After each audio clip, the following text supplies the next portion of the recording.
महादेव सदा आप और आपके परिवारजनों की रक्षा करें, आप सभी की मनोकामनाएं पूर्ण करें। आज महाशिवरात्रि के इस पावन अवसर पर आप रसपान करने वाले हैं शिवरात्रि व्रत की कथा का। आज के दिन जो शुभ मुहूर्त रहने वाले हैं, निश्चिता काल का मुहूर्त या 4 पहर की पूजा का मुहूर्त रहने वाला है। अगर आप इस बारे में जानना चाहते हैं तो इसकी वीडियो भी हमारे चैनल पर पहले से अपलोडेड है। पौराणिक कथा के अनुसार एक बार चित्रभानु नामक एक शिकारी था। पशुओं की हत्या करके वह अपने परिवार को पालता था।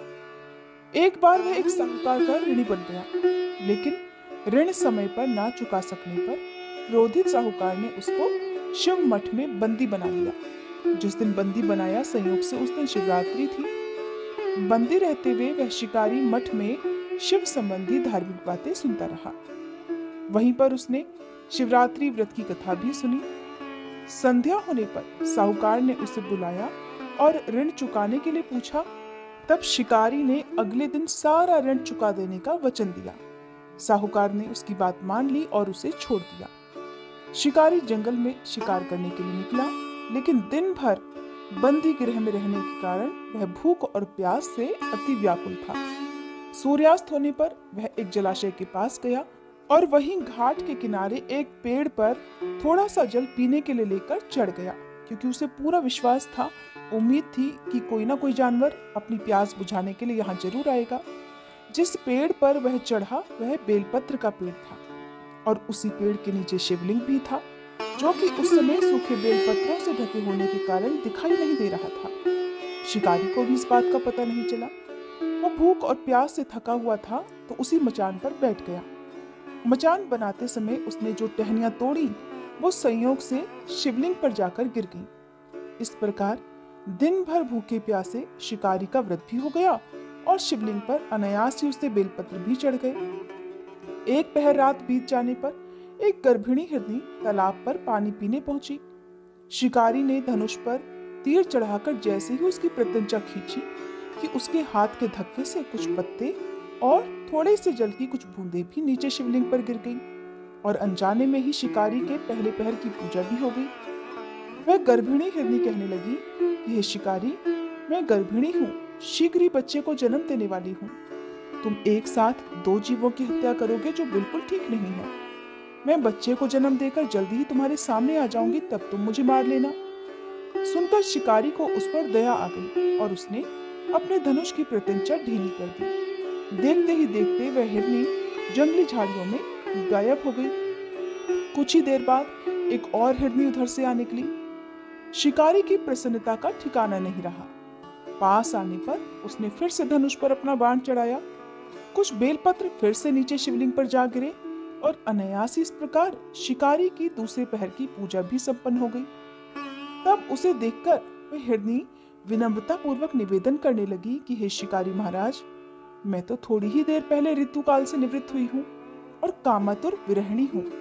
अपने प्रिय की खोज में भटक रही हूँ। मैं अपने पति से मिलकर जल्दी ही तुम्हारे पास आ जाऊंगी। कृपया तुम मेरा विश्वास करो, तब तुम मुझे मार लेना। सुनकर शिकारी को उस पर भी दया आ गई और उससे जल्दी आना कहकर उसे जाने दिया। 2 बार शिकार खोकर अब वह शिकारी चिंता में पड़ गया। रात का आखिरी पहर बीत रहा था। तभी एक दूसरी हिरनी अपने बच्चों के साथ उधर से निकली। वैसे ही वह अपने बच्चों के साथ घाट पर पानी पीने के लिए आई कि शिकारी ने फिर से अपने धनुष पर तीर चढ़ा दिया। अब वह तीर चढ़ाकर छोड़ने ही वाला था कि फिर से अनायास ही कुछ पत्ते और जल की कुछ बूंदें शिवलिंग पर गिर गईं। उधर शिकारी को धनुष की प्रत्यंचा खींचा हुआ देखकर वह हिरनी बोल उठी कि हे शिकारी महाराज, हमें मत मारो। मैं इन बच्चों को इनके पिता के हवाले करके लौट आऊंगी। कृपया मेरा विश्वास करो और इस समय मुझे मत मारो, नहीं तो मेरे ये बच्चे अनाथ हो जाएंगे। शिकारी हंसने लगा और कहने लगा, सामने आए शिकार को छोड़ दूं, मैं ऐसा मूर्ख नहीं हूँ। इससे पहले भी मैं 2 बार अपना शिकार खो चुका हूँ। मेरे बच्चे भी तो भूख प्यास से तड़प रहे होंगे। उसके उत्तर में हिरनी कहने लगी कि जैसे तुम्हें अपने बच्चों की ममता सता रही है ना, ठीक वैसे ही मुझे भी इन बच्चों की फिक्र है।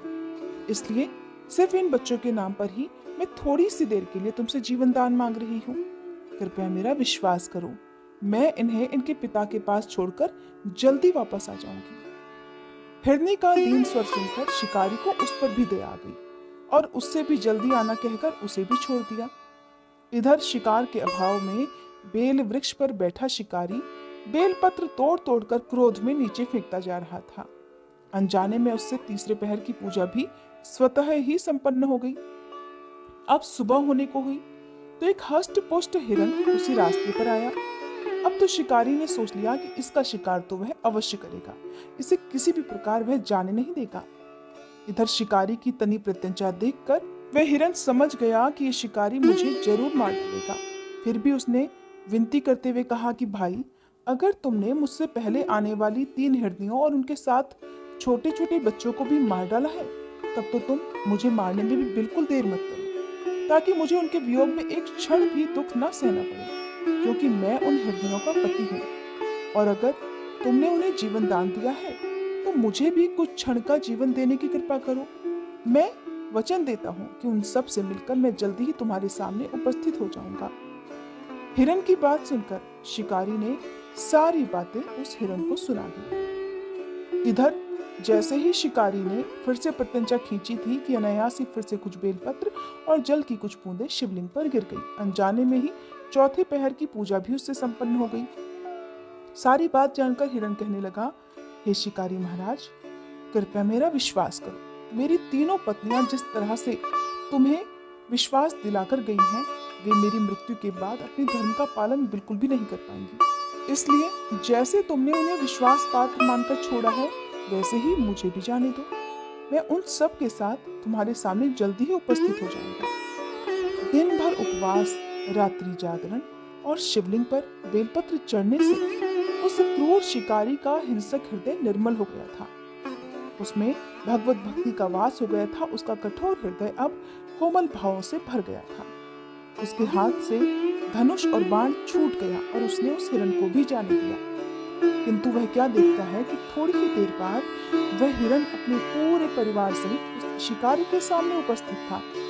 इसलिए उपस्थित था ताकि वह उनका शिकार कर सके। किंतु जंगली पशुओं की ऐसी सत्यता, सात्विकता और आपसी सामूहिक भावना देखकर उस शिकारी को खुद से बड़ी ग्लानि हुई।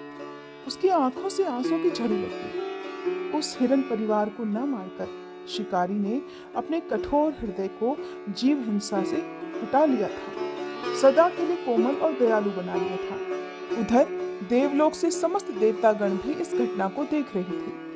उसके ऐसा करने पर भगवान शंकर ने प्रसन्न होकर तत्काल ही उसे अपने दिव्य स्वरूप का दर्शन करवाया और उसे सुख और समृद्धि का आशीर्वाद देकर गुह नाम प्रदान किया।